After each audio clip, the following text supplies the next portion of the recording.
이 모든 일이 다 나 느부갓네살 왕에게 임하였느니라. 12달이 지난 후에 내가 바벨론 왕궁 지붕에서 거닐세. 나 왕이 말하여 이르되 이 큰 바벨론은 내가 능력과 권세로 건설하여 나의 도성으로 삼고 이것으로 내 위엄의 영광을 나타낸 것이 아니냐 하였더니, 이 말이 아직도 나 왕의 입에 있을 때 하늘에서 소리가 내려 이르되, 느부갓네살 왕아, 네게 말하노니 나라의 왕위가 네게서 떠났느니라. 네가 사람에게서 쫓겨나서 들짐승과 함께 살면서 소처럼 풀을 먹을 것이요, 이와 같이 7대를 지내서 지극히 높으신 이가 사람의 나라를 다스리시며 자기의 뜻대로 그것을 누구에게든지 주시는 줄을 알기까지 이르리라 하더라. 바로 그때에 이 일이 나 느부갓네살에게 응함으로 내가 사람에게 쫓겨나서 소처럼 풀을 먹으며 몸이 하늘이슬에 젖고 머리털이 독수리 털과 같이 자랐고 손톱은 새 발톱과 같이 되었더라. 그 기한이 참에 나 느부갓네살이 하늘을 우러러 보았더니 내 총명이 다시 내게로 돌아온지라. 이에 내가 지극히 높으신 이에게 감사하며 영생하시는 이를 찬양하고 경배하였나니, 그 권세는 영원한 권세요 그 나라는 대대에 이르리로다. 땅의 모든 사람들을 없는 것 같이 여기시며 하늘의 군대에게든지 땅의 사람에게든지 그는 자기 뜻대로 행하시나니 그의 손을 금하든지 혹시 이르기를 내가 무엇을 하느냐고 할 자가 아무도 없도다. 그때에 내 총명이 내게로 돌아왔고 또 내 나라의 영광에 대하여도 내 위엄과 광명이 내게로 돌아왔고 또 나의 모사들과 관원들이 내게 찾아오니 내가 내 나라에서 다시 세움을 받고 또 지극한 위세가 내게 더하였느니라. 그러므로 지금 나 느부갓네살은 하늘의 왕을 찬양하며 칭송하며 경배하노니 그의 일이 다 진실하고 그의 행하심이 의로우심으로 교만하게 행하는 자를 그가 능히 낮추심이라. 샬롬, 여러분 반갑습니다. 오늘 또 큐티로 여는 기막힌 하루입니다. 이 시간 우리에게 허락하신 본문은 다니엘 4장 28절부터 37절까지 말씀이고요. 제목은 쫓겨난 느부갓네살입니다. 다니엘서를 묵상하면서 꿈에 대한 이야기가 계속 이어지고 있습니다. 느부갓네살 왕이 어제 본문에 보니까요, 두 번째 꿈을 꿨죠. 큰 나무에 대한 꿈이었습니다. 이 꿈에 대한 해석을 알고 있었던 다니엘은 한동안 놀랄 수밖에 없었어요. 그리고 이 일은 다니엘에게 있어서 번민할 정도로 힘든 일이 되기도 했습니다. 결국에는 하나님께서 허락하신 꿈의 해석을 당사자인 느부갓네살 왕에게 전했습니다. 그리고 다니엘이 당부한 것이 있었죠. 그것은 하나님 앞에 회개하는 기회가 되기를 간절히 바라는 마음이었으나 느부갓네살 왕은 다니엘의 권면을 전혀 들을 마음이 없었던 것 같습니다. 오늘 본문은 어제 꾸었던 꿈을 꾸고 난 후 1년이 지난 어느 날의 사건을 다루고 있습니다. 어느 때에 쫓겨나는 일이 일어날까요? 첫 번째로 회개하지 않고 나로 충만할 때 쫓겨납니다. 28절과 30절입니다. 이 모든 일이 다 나 느부갓네살 왕에게 임하였느니라. 12달이 지난 후에 내가 바벨론 왕궁 지붕에서 거닐세. 나 왕이 말하여 이르되 이 큰 바벨론은 내가 능력과 권세로 건설하여 나의 도성으로 삼고 이곳으로 내 위엄의 영광을 나타낸 것이 아니냐 하였더니, 28절에서 이 모든 일이 다 나 느부갓네살 왕에게 임하였느니라 라고 하면서 큰 나무의 꿈의 해석의 모든 일이 임했다는 것을 말하고 있습니다. 다니엘의 회개 촉구에 개의치 않았던 그가 1년이 지난 어느 날 왕궁 지붕을 거닐면서 바라다 보이는 바벨론을 보고 내가 능력과 권세로 건설했다고 합니다. 그리고 나의 도성으로 삼았다고 해요. 또 내 위엄의 영광을 나타낸 것이라고 하면서 쉬지 않고 자신의 업적과 성공에 함몰되어 자화자찬을 하며 감격하고 감동하고 있는 모습을 봅니다. 장차 당할 환란의 경고를 들었음에도 불구하고 1년이라는 유예 기간이 지나도록 돌이키지 않는 느부갓네살입니다. 오히려 더 교만해져서 자기 능력과 권세로 지금의 강대국이 되었다고 합니다. 교만함의 극치를 보여주고 있는 느부갓네살 모습입니다. 지금 느부갓네살이 바벨론 왕궁 지붕에서 내려다보고 있는 곳은 어디일까요? 바벨론 왕궁의 정원일 것이라고 추측을 하는데요. 이 정원이 세계 7대 불가사의 중에 한 곳으로 손꼽힐 만큼 아름다운 곳이라고 합니다. 화려하고 아름다운 정원을 보면서 스스로 위험이 있다고 생각하고 자부심을 만끽하면서 교만한 태도와 발언을 서슴지 않고 있습니다. 여러분, 오늘 느부갓네살 왕이 바벨론 왕궁 지붕에서 거니는 모습이 어딘지 익숙하지 않나요? 사무엘하 11장 2절에 보니까요. 저녁 때에 다윗이 그의 침상에서 일어나 왕궁 옥상에서 거닐다가 그곳에서 보니 라는 말씀이 떠오릅니다. 이스라엘은 아직 전투 중이었거든요. 그동안 다윗은 전투에서 항상 힘써서 싸운 왕이었습니다. 그런데 이번에는 공동체가 되어 목숨을 걸고 전쟁터에서 함께했던 요압과 부하들만 전쟁터로 보냈습니다. 그의 동료이자 부하이자 백성이었던 군대는 목숨을 내놓고 싸우고 있는데 다윗은 여유롭게 왕궁 옥상을 거닐고 있는 모습이 예전 같지 않습니다. 한 나라의 왕이라면 이 상황에서 왕궁 옥상보다는 전투가 벌어지고 있는 현장의 소식을 궁금해하고 또한 소식을 기다리면서 왕궁 집무실에서 하나님께서 함께 해주시기를 기도하고 있을 법한데 그날 다윗의 모습에는 지금 이스라엘이 전투 중이라는 빨간색의 긴장감이 보이지 않고 있습니다. 교만한 다윗의 모습이 엿보이는 장면이기도 합니다. 질문합니다. 느부갓네살처럼 스스로 뽐내거나 생색내고 싶어하는 일은 무엇인가요? 회개하라고 주신 유예기간이 지금이라고 생각하는 나의 죄가 있습니까? 회개하라고 주신 고난을 회개하지 못하고 놓쳤던 고난이 있습니까? 오늘 내가 아침을 맞이한 이유는 회개하라고 주신 하루임을 기억하시고 오늘 말씀을 따라 죄를 고백하고 회개하는 하루를 살아내시는 공동체가 되시기를 바랍니다. 두 번째로 쫓겨나는 것도 하나님의 사랑입니다. 32절부터 33절까지 말씀입니다. 내가 사람에게서 쫓겨나서 들짐승과 함께 살면서 소처럼 풀을 먹을 것이요 이와 같이 7대를 지내서 지극히 높으신 이가 사람의 나라를 다스리며 자기의 뜻대로 그것을 누구에게든지 주시는 줄을 알기까지 이르리라 하더라. 바로 그때에 이 일이 나 느부갓네살에게 응함으로 내가 사람에게 쫓겨나서 소처럼 풀을 먹으며 몸이 하늘 이슬에 젖고 머리털이 독수리 털과 같이 자랐고 손톱은 새 발톱과 같이 되었더라. 느부갓네살의 자화자찬이 채 끝나기도 전에 하나님의 음성이 내려왔습니다. 가장 좋은 곳에서 가장 아름다운 곳을 지켜보며 만족하는 자리에서 한순간에 벼랑 끝으로 몰아치는 숨 돌릴 틈도 없이 나라의 왕위가 떠나가는 일을 만납니다. 한 나라의 왕이었는데 한순간에 사람에게서 쫓겨나는 일이 일어났습니다. 사람에게서 쫓겨났다는 것은 왕위를 박탈했을 뿐만 아니라 기본적인 인간성 자체도 박탈당했다는 것을 의미합니다. 인간 사회에서 축출되었다는 것이죠.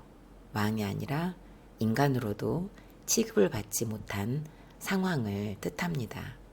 많은 주석학자들이 이 당시 느부갓네살 왕에게는 인사니아 조안 트로피카라는 정신질환에 발병한 것으로 본다고 합니다.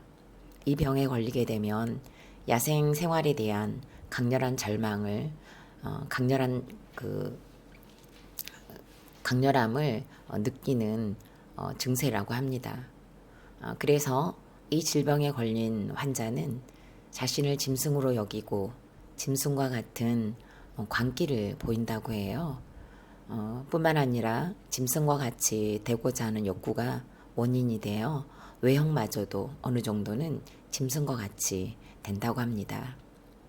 그래서 느부갓네살이 짐승과 같이 살며 짐승의 음식을 먹었을 뿐만 아니라 머리털이 독수리 털과 같이 되고 손톱이 새 발톱과 같이 되었던 것입니다. 느부갓네살은 지극히 높으신 이가 사람의 나라를 다스리며 자기의 뜻대로 그것을 누구에게든지 주시는 줄 알기까지의 7대를 들짐승과 함께 살면서 쫓겨난 이를 만났습니다. 가장 거대한 왕이었을 때 가장 비쳐나가다고도 할 수 없는 곳으로 쫓겨난 느부갓네살입니다. 사람에게서조차도 사람 취급을 받지 못할 지경으로 쫓겨난 것입니다. 짐승과 같은 모습, 짐승처럼 먹고 사는 환경, 이 시간을 7대까지 되도록 쫓겨나야 느부갓네살은 지극히 높으신 하나님께서 하나님의 뜻대로 나라를 다스리는 것을 알기까지의 시간이 필요했기에 이와 같은 모습으로 쫓겨나야 했습니다. 이 모습과 이 시간이 느부갓네살에게는 하나님의 사랑이었습니다. 하나님께서 느부갓네살을 찾아와 주신 임재의 사건이었던 것이죠. 이렇게 하지 않으면 절대로 느부갓네살은 하나님을 아직 알지 못한 교만한 사람이었기에 딱 이 모습으로 딱 이 시간으로 쫓겨났어야 하는 그의 삶의 결론이었던 것입니다. 질문합니다. 내가 어디에서인가 쫓겨났던 시간이 있습니까? 아니면 지금 쫓겨나고 있는 사건과 문제가 있나요? 이 사건에서 나를 사랑하셨기 때문에 이렇게 찾아올 수밖에 없으셨던 100% 오르신 하나님의 사랑이 믿어지십니까?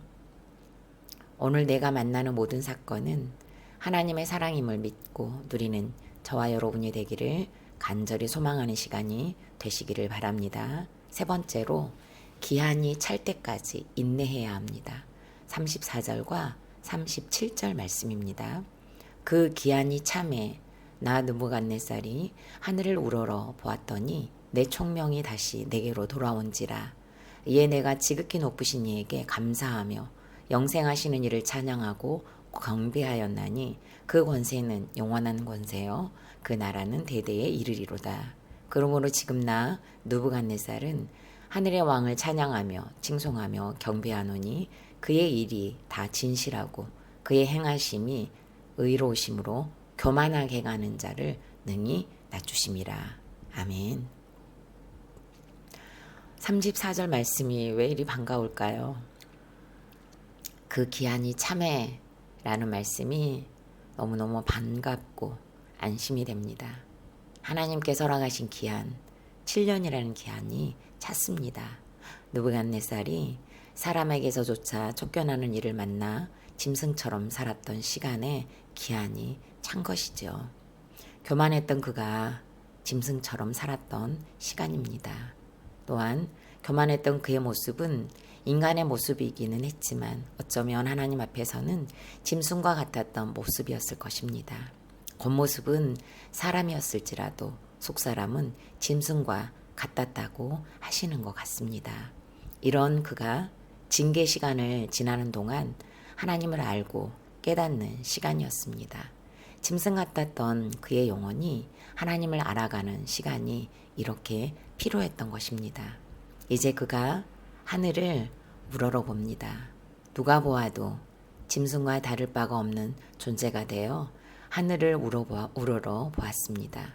왕궁에서는 정원을 바라보던 그의 시선이 이제는 하늘을 우러러 온 세상을 주관하시는 만왕의 왕을 바라보고 있는 것입니다. 죄악의 끝판왕이었을 때와 대조되는 모습으로 그의 영이 회복되고 있는 모습을 우리는 보고 있습니다. 이렇게 하나님을 인정하고 하나님을 높이며 하나님을 의지했을 때 하나님은 느부갓네살을 향해 거두셨던 총명을 다시 돌려 보내주셨습니다. 그는 하나님께로부터 받은 총명으로 지극히 높으신 하나님을 찬송합니다. 전능하신 하나님, 권세의 주인이신 하나님, 나라와 군대를 주장하신 하나님을 노래하고 있습니다. 교만했을 때는 나로 충만했는데 그래서 그의 모습이 짐승의 모습이었지만 회개하고 낮아졌더니 하나님께서 친히 높여주시며 예전의 일상들까지도 회복시켜 주셨습니다. 하나님은 느부갓네살을 참 많이 사랑하신 것 같습니다. 왕궁의 옥상에 있을 때도 사랑하셔서 쫓겨나는 곳으로 사랑하셨고 짐승처럼 쫓겨나 살았을 때도 사랑하셨고 낮아지며 하나님을 우러러 보는 시간도 사랑하셨습니다. 느부갓네살에게 일어난 모든 사건을 하나님께서 찾아오시는 임재의 사건이었던 것입니다. 느부갓네살의 모습에 저의 모습이 참 많음을 깨닫습니다. 교만하여 왕궁의 옥상을 거니는 모습, 나로 충만한 모습이 바로 저의 모습입니다. 결혼 전에는 실패라는 것을 모를 정도로 인정받으며 직장 생활과 학교 생활을 그리고 신앙 생활을 했었습니다. 그래서 하면 된다라는 가치관이 생겼고 그것도 열심히 하면 성실히 하면 된다는 제 내면이 이런 생각들이 저의 내면을 채웠던 것 같습니다. 그리고 나는 이렇게 살았다라는 자신감, 자부심이 충만했던 청년 시절이기도 했습니다. 결혼 정년기를 지나면서 독신을 생각한 적도 있었지만 결혼을 생각하면서는 누구를 만나도 사회생활을 잘한 것처럼 결혼생활도 잘할 것이라는 교만함이 있었습니다. 그러나 결혼을 하고 난 후 처음으로 제 마음대로 안 되는 것이 있다는 것을 온몸으로 체험하는 시간들이었습니다. 목사 안수를 받을 줄 알았던 남편은 학교를 그만두고 일을 하지 않고 게임만 하면서 낮에는 집에 있고 밤이 되면 밖으로 나가는 모습을 지켜보는 것 자체가 저에게는 납득이 되지 않았습니다. 15년의 결혼 생활은 저의 짐승 같은 교만이 드러나는 시간이었고 그래서 쫓겨난 환경이었습니다. 자녀를 양육하면서도 최선을 다한다고 생각하며 독립심을 길러준다고 옷장을 정해놓고 스스로 정리하고 저의 출근 시간에 맞춰 아이들이 어린이집 등원 준비를 할 수 있도록 했습니다. 설교를 준비하면서 생각해 보니 엄마의 시간에 맞춰 항상 일찍 일어나고 스스로 준비해야 했던 아침이 아이들에게 있어서 얼마나 힘들었을까라는 생각을 하게 되었습니다. 성인이 된 자녀들은 어릴 때 말 잘 듣던 모습이 온데간데 없고 주일이면 보이지 않는 자녀들을 그리워하는 부모가 되어 애통하며 우는 주일 성수를 하고 있습니다. 하나님께서 허락하신 남편과 역할의 질서에 순종하지 않았던 저의 교만이야말로 자녀들에게는 집이 편안한 안식처가 되지 못한 것으로까지 영향을 미쳤기에 결국에는 엄마의 역할도 감당할 수 없었다는 것도 깨닫습니다.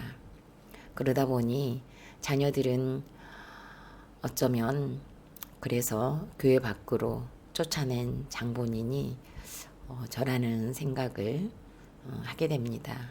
제 삶의 결론이라는 것이 인정이 되니까 너무도 회개가 됩니다. 자녀들이 돌아올 기한이 찰 때까지 그때가 언제인지 저는 알 수 없지만 하나님께서 예비한 기한이 차기까지 애통함으로 회개하며 느부갓네살에게 찾아가 주셔서 임하신 것처럼 자녀들에게도 하나님의 열심으로 찾아가 주시기를 소망하고 기도하게 됩니다. 질문합니다. 하나님께서 정한 기한이 찰 때까지 내가 기다리고 인내하라고 주신 사건은 무엇인가요? 이 사건에서 이루어야 할 나의 회개는 무엇입니까? 되었다 함이 없어도 오늘도 여전한 방식으로 말씀 앞에 엎드려 큐티하며 묵상하고 죄를 보며 회개하는 자리에 서는 저와 여러분이 되시기를 소망합니다. 마지막으로 8월 13일 보석 상자입니다. 절대적으로 인내하라는 것은 절대적인 권세를 주시기 위함입니다. 아멘. 다 같이 기도드리겠습니다. 살아계신 하나님, 쫓겨난 느부갓네살을 보면서 한 사람을 애타게 사랑하고 계심을 봅니다. 누구보다도 그 한 사람을 가장 잘 아시기 때문에 그 사람에게 필요한 고난으로 찾아가 주시며 기한의 때까지도 예비하셔서 구원으로 인도하시는 사랑 앞에 우리 모두가 엎드리게 하여 주옵소서. 나로 충만했던 청년 시절을 지나 결혼 생활로 교만이 드러나고 무너짐으로 성공과 야망에서 쫓겨나도록 역사해 주셔서 감사합니다. 기한이 찰 때까지 홀로 두지 않으시고 말씀이 있는 공동체와 함께 죄를 고백하며 회개를 이루도록 인도해 주신 은혜도 감사드립니다. 질서와 역할에 순종하지 못했던 시간들이 열매로 나타나는 오늘은 자녀들의 예배가 무너진 모습을 지켜보아야 하는 것입니다. 슬프고 애통하고 통곡이 나옵니다. 엄마의 때를 살아내지 못한 저를 용서하여 주옵소서. 자녀들이 돌아오는 기한이 찰 때까지 하늘을 우러러보며 갈 수 있는 은혜도 더하여 주옵소서. 청년부 수련회가 이번 주에 있습니다. 하나님께서 열심으로 찾아가 주셔서 하나님을 만나는 수련회가 되도록 인도하여 주시고 준비하는 모든 과정마다 친히 인도하여 주옵소서. 예수님의 이름으로 기도드립니다. 아멘.